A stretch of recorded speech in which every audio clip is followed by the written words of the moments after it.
Hello, Westside friends. Aaron is away from the pulpit for some rigorous personal development. I think he's been surprised by the intensity and delighted by the personal rewards in this space. Even though he has lots of reason to be exhausted, I expect that he'll be invigorated, uplifted, and motivated when he is done. We've been exploring transformation, what it means to be transformed, and examples of people who have been transformed. The beauty of transformation. Today, I'm exploring transformation of the early church in general and transformation of James, the brother of Jesus in particular. I must admit that I've been suspicious of James for most of my life as a follower of Christ. When Paul says in Romans 8 that we're set free from the law of sin and death, James in his letter seems to make following the law a requirement. Now, how can that be? Does that make sense? Paul says in Romans 3 that a person is justified by faith apart from the works of the law, but James says that a person is justified by works and not by faith alone. You can see why this made me suspicious of James. Yeah, you're justified by faith as long as you keep the law. Yeah, that's it. And Paul says, though, in Romans 4, that Abraham was righteous because he believed God and that his faith was credited to him as righteousness. That's hard to say. But James says that Abraham was justified by works when he offered his son Isaac on the altar. It seems like Paul and James are not on the same page, but are they? I'm not the only one who was suspicious. Some of the early church fathers did not consider James as part of the New Testament. Indeed, a young Martin Luther also did not trust James. But it's not too difficult to reconcile the theology of Paul and James so that they don't butt heads. But I don't really think it's necessary to spend too much time with that because James in his letter filled an enormously important role in the young Jewish Christian church. Let's take a look at James early in the ministry of Jesus. You'll be surprised. In Matthew chapter 13, when Jesus began to preach in his hometown, you might remember that folks were amazed at his teaching, but they couldn't accept him because they knew him as a kid, and they knew him as a teenager, and they knew his parents, and they knew his siblings, including James. Even the brothers of Jesus didn't believe him. In John chapter 7, they see Jesus as a glory seeker, a poser, or maybe a peacock. They tried to goad him into publicly performing miracles in Jerusalem. Presumably, this group includes the oldest brother, James. Don't you think it's weird that the siblings don't believe him? It was just a few chapters earlier in this gospel that the brothers joined Jesus in Cana for a wedding and saw him turn 120 gallons of water into fine wine. And now they don't believe him? Well, I bet Jesus was invited to a lot more parties after that miracle. In Mark chapter 3, Jesus appointed 12 of his disciples to go out and preach, after which they gathered in a house to eat. And a large crowd gathered in and around the house to be with Jesus. When Jesus' mother and brothers, probably James too, heard about this, they were embarrassed. And they went to restrain him, saying, well, he's gone out of his mind. I can imagine an awkward moment with the family standing outside the house and saying to another, okay, you go there, you go get him. No, you go in and get him.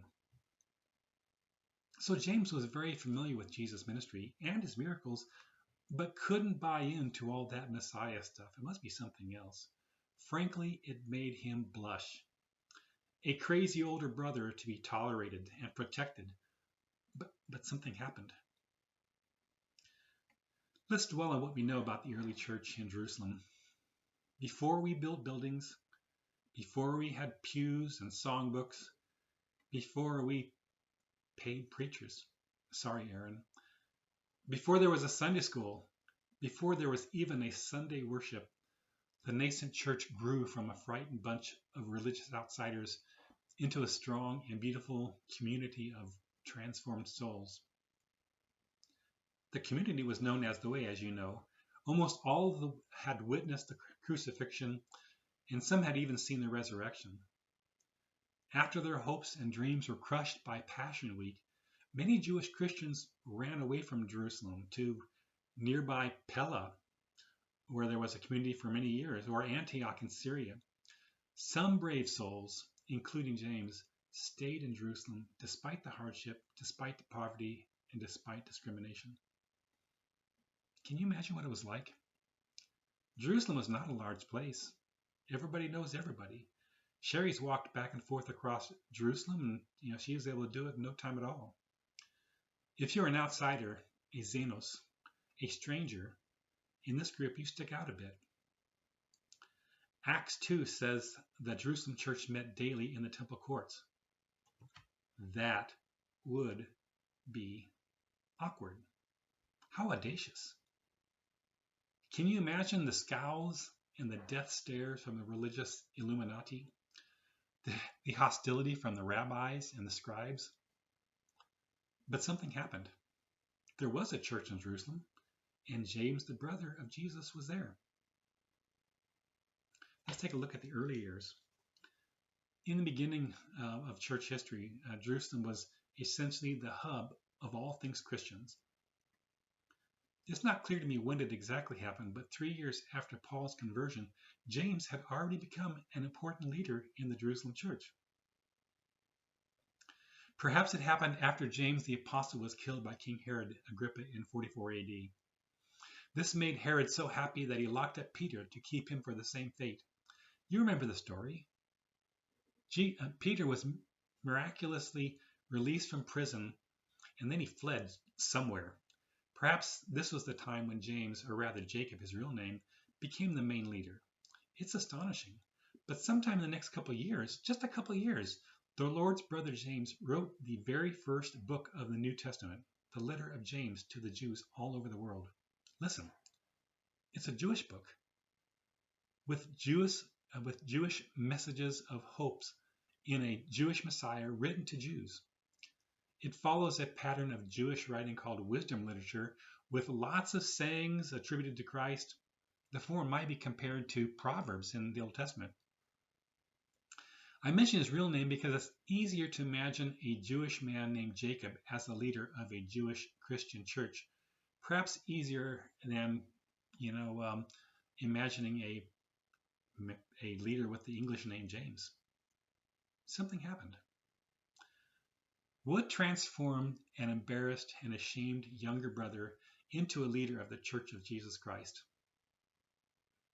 Maybe the answer is in Paul's first letter to the Church of Corinth in chapter 15. He says, "For I handed on to you," you know this, you could say this by heart, "for I handed on to you as of first importance what I in turn had received, that Christ died for our sins in accordance with the Scriptures, that he was buried, and that he was raised on the third day in accordance with the Scriptures, and that he appeared to Cephas, then to the 12.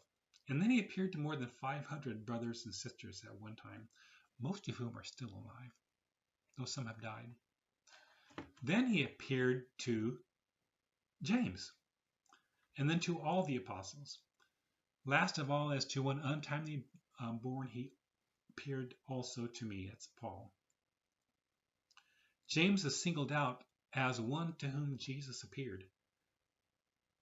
Jesus appeared to the brother who was embarrassed for him. Apparently, these were transforming moments, not only for the apostles and the disciples, but also for James. He, like Paul, might have been a convert to Jesus' movement just because he experienced the risen Jesus, just like the disciples on the road to Emmaus that we talked about a couple of weeks ago.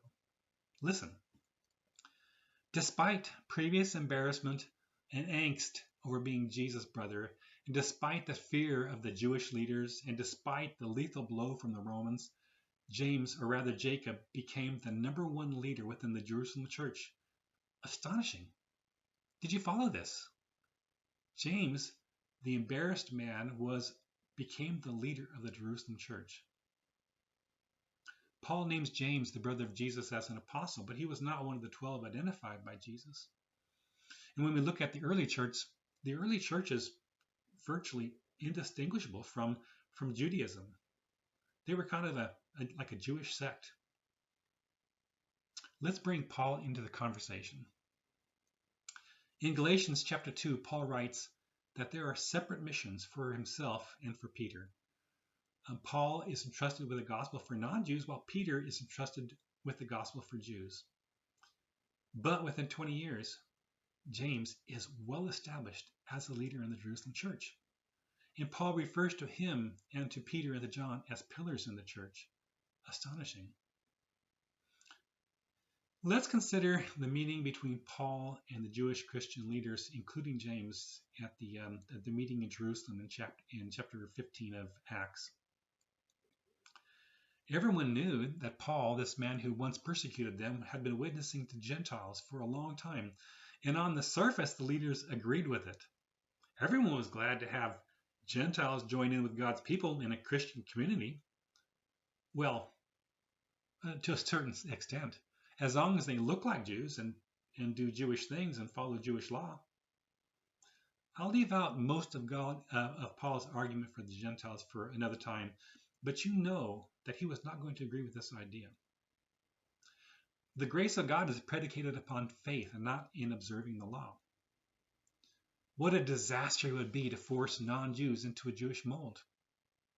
I can imagine being a 30-year-old man. Well, that would be a stretch, I guess. I could imagine being a 30-year-old man who is seeking a relationship with the risen Savior. Oh, what a wonderful idea. We will gladly accept you into our community. You're in it for Jesus. We're in it for Jesus. Perfect.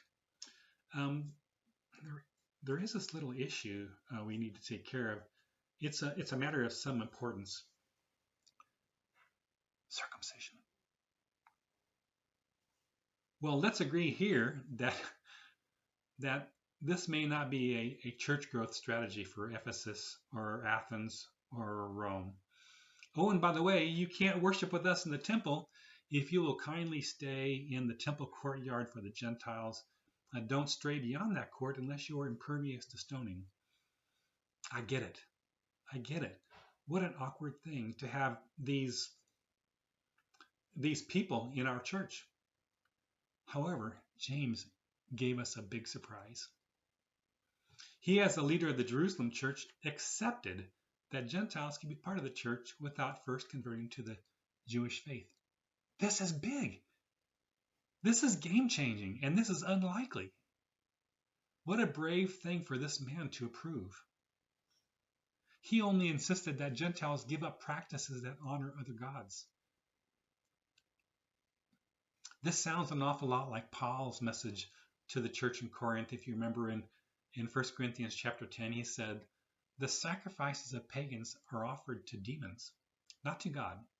And I don't want you to be participants with demons. You can't drink the cup of the Lord one day and the cup of demons the next day. You cannot have a part in both the Lord's table and the table of demons. That seems to me in my mind, I've never heard this from anybody else, but that seems to be in my mind the nature of James' requirements for the Gentile Christians. These activities would create an unfixable rift between the world church and the Jerusalem church. We're just not going to get past that. If you're worshiping some way, you're worshiping other gods, we're probably not going to get along. You know what? James may actually have paid a dear price for this decision. Jewish leaders accused Paul of insisting that Jews in the diaspora should not honor the law. This is clearly a lie, and James was damaged by it. What was it like to have Gentiles in a Jewish church?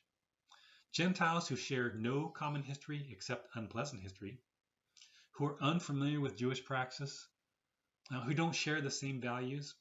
I get it. They don't know Torah. They're unfamiliar with Jewish history and law. Will they profane our God and our meeting place by bringing in food sacrificed to other gods? The men have not been circumcised, and they're unclean. How about the women? I bet they're unclean as well. Last month they were worshiping Caesar. Surely God doesn't want them in this holy place? Can I not just worship in the courtyard of the Gentiles? I get it. What would it be like today? I can imagine a gang of Hell's Angels rides into the parking lot and comes into the assembly wearing leathers and goggles. They need to shower, and their speech is coarse enough to give sailors pause. Uh-oh. Uh-oh, Mildred. What are they doing here? What are they going to mess up? Are we safe? Will they disrupt our worship service? Will our precious families go to other churches? Will these angels come back again, or is this a one-time thing? Will we get their COVID? Hey, those folks are doing it wrong. They're taking several cups of communion wine. I have to share a personal experience from Tempe, Arizona. I still remember when a member of our church shared the good news of Jesus with a motorcycle gang member who showed up on Sunday morning with all of his motorcycle gang garb, including a firearm strapped into a holster on his thigh. I remember the tension and the worry. Bandanas and leather, guns and chains, tattoos and grimes. Well, tattoos are kind of mainstream today, but they were a little weird back then. He was totally unfamiliar with the things we do in church. He stuck out. He didn't fit in. He came back again and again, and he joined in our singing, 6-shooter and all. Weird. I still remember how weird this was. Eventually, he brought his child and the child's mother to have the very young child baptized and anointed with oil. Well, he obviously didn't know what he was doing. In our fellowship, we don't have a history of child baptism. We don't have oil. Didn't somebody tell him? Well, guess what we did? We baptized the child. We put oil on her little head, and we celebrated. And we used it as an inflection point for teaching. Most were willing to meet that fellow where he was at that point. Pity. We lost some members who were more interested in doing church right than expanding the kingdom, bringing other people in. I can just imagine how threatened the Jewish church members felt with the inclusion of people who did not know how to do it right. Some of you older members, you remember Paul Harvey and the news hour that, or well, less than an hour, maybe 15 minutes. He would say, you know the news, now you're going to hear the rest of the story. I said earlier that I spent many years being suspicious of James. Of course, like Luther, I eventually came around to James for good reasons. There's an amazing story of transformation in the story of James. He went from being a Jesus denier to a pillar in the church in a very short time. The connection with Paul, another denier turned pillar, is hard to miss. They were both transformed by an encounter with the Lord after he rose from the greedy grave. Both were essential for the leadership in the nascent church. One traveled on the world stage and the other scooted about in the narrow streets of Jerusalem. One was all things to all people in the Gentile world, our world.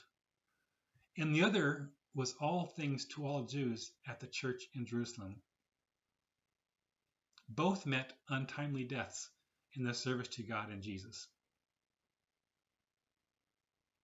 Let's briefly talk about James' death as a martyr. There are a couple of stories that circulated early concerning the martyr's death met by James, the brother of Jesus.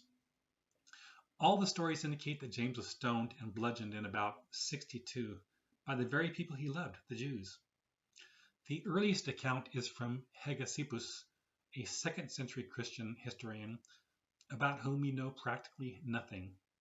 However, Eusebius claims that his account is the most accurate. Now, really, how would Eusebius know? Eusebius lived 3 centuries later. Okay, well, anyway, that's what it is.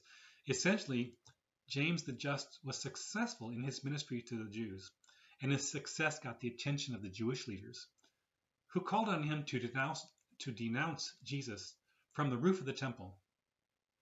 He agreed to go to the top of the temple, but then he loudly announced the opposite. He promoted Jesus. Okay, well, that backfired on the leaders. So they did the only thing they could do. They threw him off the temple. And then, when they found him injured but still alive, they proceeded to stone him. And he finally died when one of them bashed him in the head with a fuller's club.